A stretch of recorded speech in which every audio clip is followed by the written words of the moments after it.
इस वीडियो में हम डिस्कस करेंगे 11th अकाउंटिंग, जो फर्स्ट चैप्टर है theoretical meaning and objectives of accounting. उस चैप्टर का एक छोटा सा टॉपिक है बट वेरी इंपॉर्टेंट। टॉपिक क्या है देखिए, एडवांटेजेस और यूजेस ऑफ अकाउंटिंग। यानी जो हमारा सब्जेक्ट है अकाउंटिंग, उसका बेनिफिट क्या है, उसके यूजेस क्या हैं, ये तो हम सबको पता ही होना चाहिए। यानी हम जर्नल एंट्रीज क्यों पास कर रहे हैं, लेजर अकाउंट्स क्यों बनाते हैं, फाइनेंशियल स्टेटमेंट्स क्यों बनाते हैं, कैश फ्लो स्टेटमेंट क्यों बनाते हैं, इसके बेनिफिट क्या है, इसके यूजेस क्या हैं।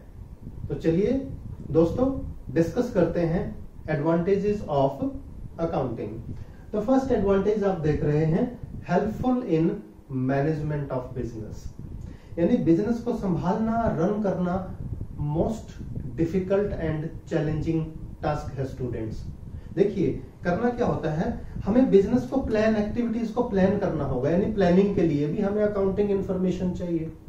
फ्यूचर में आपको एक टारगेट, प्लानिंग का मतलब टारगेट सेट करना, कोई काम कैसे करना है, कितना करना है, कब करना है, किसने करना है, टारगेट सेट करने हैं, sales target, profit target, expenses को डिक्रीज करने का टारगेट, ये सब हम कर पाते हैं यानी प्लानिंग अकाउंटिंग इंफॉर्मेशन के बेस पर। और मैनेजमेंट को कई सारे डिसीजंस लेने होते हैं और वो डिसीजंस भी हम तभी ले पाते हैं अगर हमारे पास अकाउंटिंग इंफॉर्मेशन हो, हमारे पास एक्सपेंसेस के, प्रॉफिट के, सेल्स के, इन सब के प्रॉपर डाटा हो।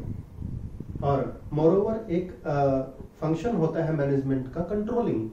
कंट्रोल का मतलब होता है कि किसी तरह की कहीं कोई वेस्टेज तो नहीं है, उसे कंट्रोल करना, पहली बात। तो दूसरा, वर्कर्स को जो हमने टारगेट दिए थे वो उस स्पेसिफिक टाइम में टारगेट पूरे अचीव हुए या नहीं हुए, ये हमें अकाउंटिंग डाटा, अकाउंटिंग इंफॉर्मेशन की हेल्प से पता चलता है।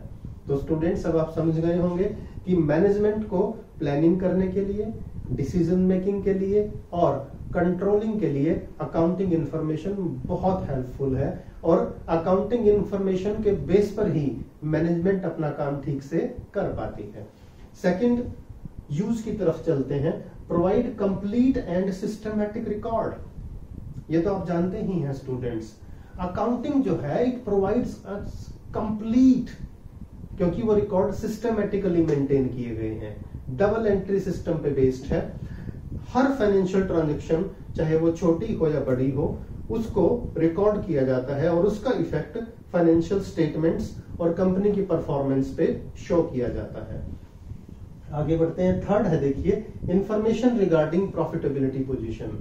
यानी जो सोल प्रोप्राइटरशिप है, जो पार्टनरशिप है, इनमें प्रॉफिट एंड लॉस अकाउंट बनाकर, और जो कंपनीज हैं इनमें statement of profit and loss बनाकर कंसर्न लोगों को, सभी को कंपनी के प्रॉफिट की जानकारी दी जाती है। और फोर्थ पॉइंट है information regarding financial position. Financial position का मतलब पोजीशन ऑफ एसेट्स, कैपिटल यानी इक्विटी और लायबिलिटीज। ये हमें बैलेंस शीट से पता चलता है और बैलेंस शीट भी अकाउंटिंग इंफॉर्मेशन, अकाउंटिंग रिकॉर्ड्स के बेस पर प्रिपेयर होती है दोस्तों। नेक्स्ट है हमारा इनेबल्स कंपैरेटिव स्टडी। यानी अकाउंटिंग की हेल्प से हम कंपैरिजन कर पाते हैं। जैसे स्टूडेंट्स आप अपने मार्क्स का कंपैरिजन करते हो, 10th में कितने मार्क्स आए, 11th में कितने, 12th में कितने, तो ये डाटा के बेस पर हुआ ना, जब आपको परसेंटेज मिली। इसी तरह बिजनेस में, बिजनेस की जो परफॉर्मेंस है, रिजल्ट्स है, करंट ईयर के रिजल्ट्स हम प्रीवियस ईयर के रिजल्ट्स के साथ कंपैरिजन कर पाते हैं, क्योंकि ये जो इंफॉर्मेशंस होती हैं वो क्वांटिटेटिव और फाइनेंशियल फॉर्म में एक्सप्रेस होती है इजीली। यानी हम प्रॉफिट को प्रॉफिट से, सेल को सेल से, कैपिटल को कैपिटल से, एक्सपेंसेस को एक्सपेंसेस से कंपैरिजन कर पाते हैं और उससे हमें पता चलता है कि बिजनेस कितना प्रोग्रेस कर रहा है और किस एरिया में कर रहा है। आगे बढ़ते हैं students, helpful in assessment of tax liabilities. अब देखिए, गुड्स एंड सर्विसेज टैक्स की पेमेंट करनी होती है, या जो कंपनी में, बिजनेस में प्रॉफिट हुआ है उस पर टैक्स देना पड़ता है। तो इस टैक्स का डिटर्मिनेशन कैसे होता है?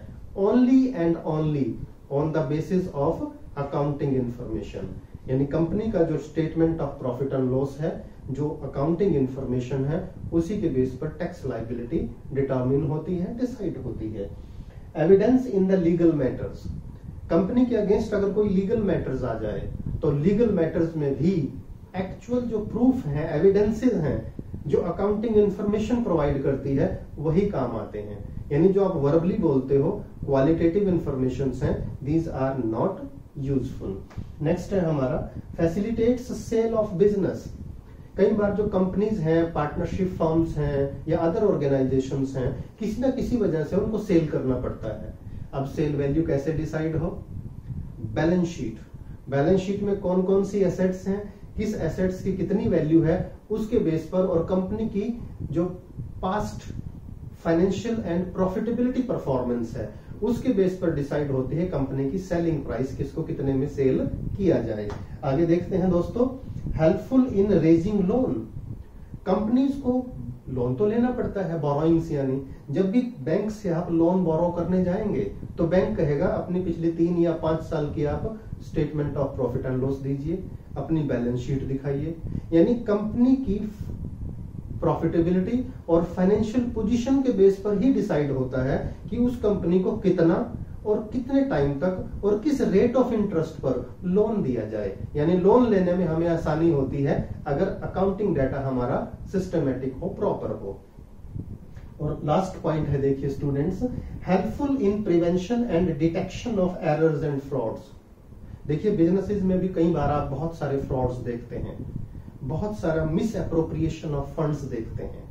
पहली बात तो अगर अकाउंटिंग में कंप्लीट डाटा और सिस्टमेटिकली मेंटेन किया गया है तो chances of frauds and errors बहुत कम रहते हैं। फिर भी अगर एरर्स हो और कोई फ्रॉड हो तो उसको इजीली हम डिटेक्ट कर पाते हैं अकाउंटिंग को अच्छे से स्टडी करके, अच्छे से एनालाइज करके। तो स्टूडेंट्स अब आप समझ गए होंगे कि अकाउंटिंग कितनी इंपॉर्टेंट है, क्योंकि अकाउंटिंग के इतने सारे एडवांटेजेस हैं, ना ही इंटरनल यूजर्स बल्कि external users, government, legal matters में और बहुत सारे मामलों में सिर्फ और सिर्फ हमें अकाउंटिंग डेटा, अकाउंटिंग इंफॉर्मेशन और अकाउंटिंग एविडेंसेस ही काम आते हैं। तो उम्मीद है दोस्तों आपको ये वीडियो अच्छा लगा होगा। इजी है मगर ध्यान से समझना और सुनना, क्योंकि मल्टीपल चॉइस क्वेश्चन में आपके यही बेसिक क्वेश्चंस में मिस्टेक होने के चांसेस रहते हैं। हम न्यूमेरिकल की प्रैक्टिस करते रह जाते हैं और बेसिक थ्योरी पर ध्यान नहीं देते, तो इस पर ध्यान दीजिएगा। Stay connected with commerce with difference classes. Subscribe the channel if not yet subscribed and share the video with your friends.